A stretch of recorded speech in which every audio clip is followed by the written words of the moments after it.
Sumainyo ang Panginoon. At sumainyo rin.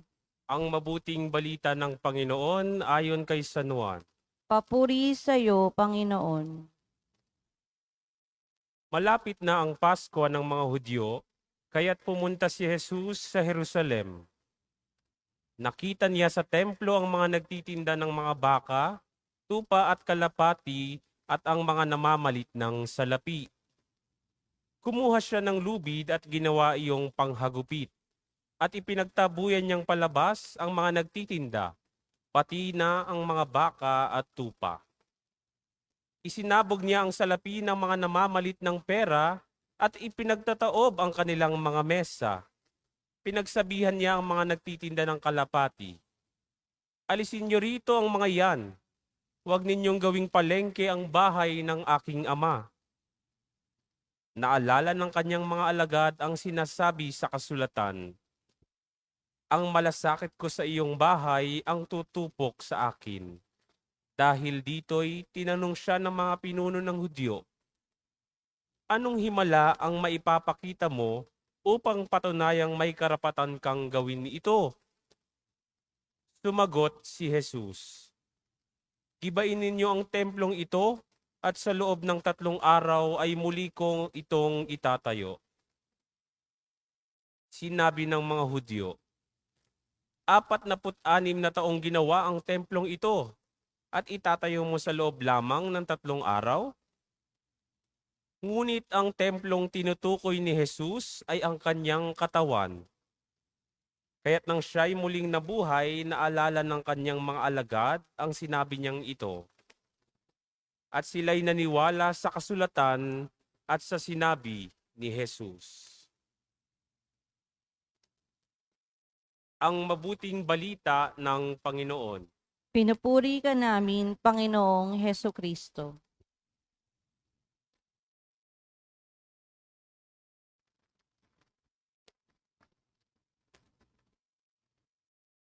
Good evening po sa inyong lahat. Ala ko si Reverend ang magsisermon pero sumusunod po ako sa kanya ngayon. Dahil Reverend na siya, sabi niya, "Father, ikaw magsermon." Opo, Reverend.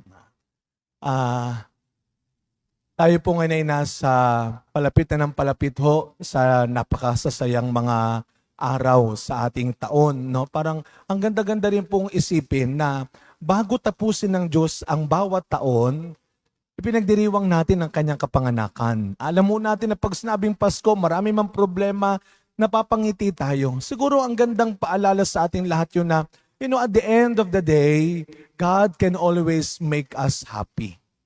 Kahit napakaraming nating pinagdaan ng problema, na marami tayong pinagdaan ng pagsubok, hindi hahayaan ng Diyos na matapos ang taon na tayo ay malungkot at problemado. Amen. At makikita ho nyo, simula pa last week, iginagayak na po ng ating masisipag na staff, nila Kuya Erwin, nila Kuya Roldan, at nila Bien, ang ating simbahan para ho sa nalalapit na pagdiriwang natin ng simbang gabi. Kaya tayo nagpapasalamat sa kanila. Malapit na po ito. At nagpapasalamat tayo sa 2 barangay na nagpadala na ng kanilang parol. Hinihintay pa po namin ngayon ang deadline ng pagdadala ng parol ng mga barangay na isasabi to natin dito. Aba, sayang naman ang papremyo ng ating pong simbahan doon po sa inyong barangay.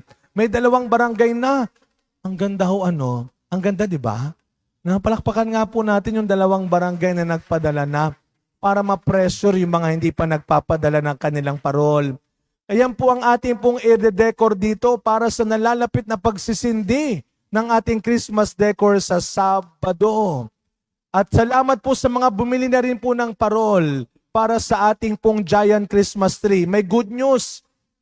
Talagang sinipagan ni Bien. Natapos niya po yung ilang maliliit ng parol. Pwede na kayo makabili ng maliliit na parol. Sabi kasi ng SSDM, "Father, marami naghahanap ng maliit. At medyo hindi pa kaya ng budget yung malaki." Bukas din po, ibababa ni Bien lahat ng maliliit na parol. Para maikabit na natin yan. At sa Sabado ng gabi, dito ho kayo ha. Sisindihan ulit natin ang ating simbahan ng mga Christmas decors kasabay ang Christmas carols. inihahanda natin ang simbahan. Tamang-tama po sa pagdiriwang ng araw na ito. Bakit bigla tayo nagputi? Nataranta ulit si brother. Naku, nakabayo ulit si brother. Buti na lang mabilis siyang napalitan ng puti. Pero nalulungkot ang MBG. Hindi naman na napalitan na ang ating mantel. Wag ko kayo mag-alala. Ito'y isang gabi lang naman. Wag ko kayo, baka hindi kayo makatulog at kayo ay hindi nakapagpalit niyan. Wag ko kayo mag-alala. Kaya tayo nagputi ngayon sapagkat nakikisa po tayo sa ating Archdiocese. Ipinagdiriwang natin ang anibersaryo ng pagtatalaga sa Manila Cathedral. Sabi nga sa panimula, ang ina ng simbahan ng ating bansa, the Manila Cathedral. Itinalaga ang simbahan na iyon, ang katedral na iyon, bilang simbahan ng Diyos. Ganon din ang ating simbahan. Nagtatalaga tayo ng lugar para sa Diyos. Nagbibigay tayo ng tamang lugar para sa Diyos. Itinalaga ang katedral, itinalaga ang simbahan na ito para sa Diyos. Kaya ang ganda ng ating ibanghelyong narinig. Hindi lang basta ipinaalala ni Kristo, aba, nakatikim sila kay Kristo. Dahil inagaw ng tao ang lugar ng Diyos.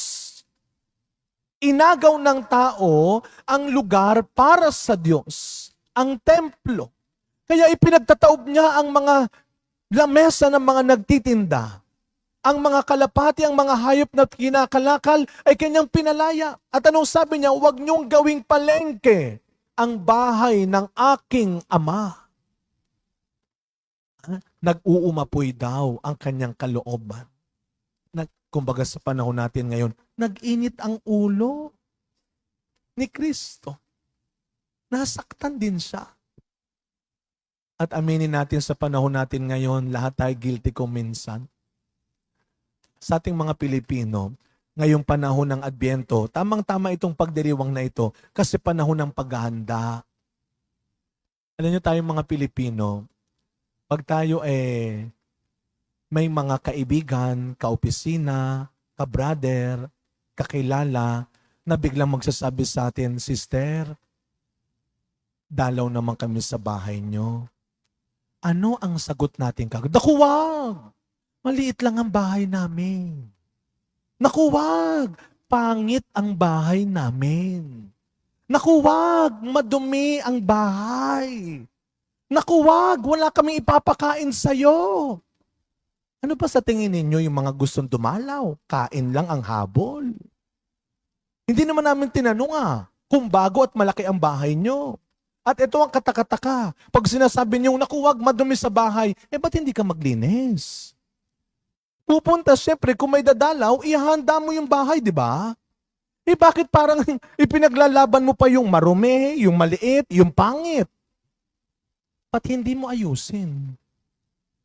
Ba't hindi mo linisin? Bakit hindi mo ihanda? At mga kapatid, ngayong panahon ng Adbyento, naglilinis po tayo, maghahanda tayo. Hindi lang yung inuuwian nating bahay. Tandaan natin ang turo ng ating katesismo, ang ating mga educators, formators ay nandito. Ang ating katawan ay tahanan ng Diyos. Ang ating katawan ay tahanan, templo ng Espiritu Santo. Ngayon, ang tanong, malinis ba ito? O ang dumi-dumi ng isip mo? O ang dumi-dumi ng kokote mo? Maayos ba ito? O punong-puno ng kasamaan, kasalanan? Yung katawan mo, kinakawawa mo na. Binababoy mo na. Kung paano natin ihahanda ang sarili natin sa pagdating ng Panginoon. Kaya mamaya pagkatapos ng misa may recollection. Sasamahan tayo ni Father Daniel Estacio ng Diocese of Pasig. Huwag kayong uuwi na. After ng misa, ihahanda namin kagad para makapagsimula kagad tayo. Gagabayan niya tayo kung paano pa natin malilinis kasi tamang-tama, siya ang chief exorcist. Baka dinedemonyo na ang kokote natin. Baka masyado nang malakas ang puwersa ng demonyo sa buhay at sarili natin. Kaya ang pinili namin ay exorcist. Tutulungan niya tayong linisin, cleansing, spiritually, morally, emotionally, ang ating sarili. At hindi matatapos doon. Pagkatapos ng recollection, sa Biyernes, confession. Kumpisa lang bayan. Hindi pwedeng inamin mong madumi yung bahay, pero hindi ka naglinis. Hindi mo inamin mo nga na magulo ang bahay, pero hindi mo inayos.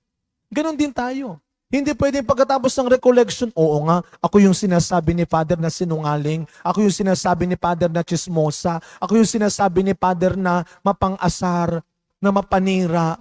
Tapos, anong gagawin mo? Itutulog mo lang. At bukas, gagawin mo. Kaya meron tayong Biyernes. Ikumpisal mo. Isuko mo sa Diyos.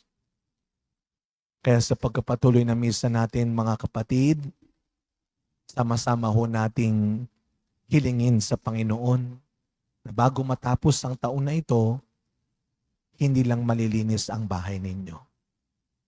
Sikapin natin, ipagdasal natin na magawa nating linisin ang isip, ang kalooban, ang katawan natin.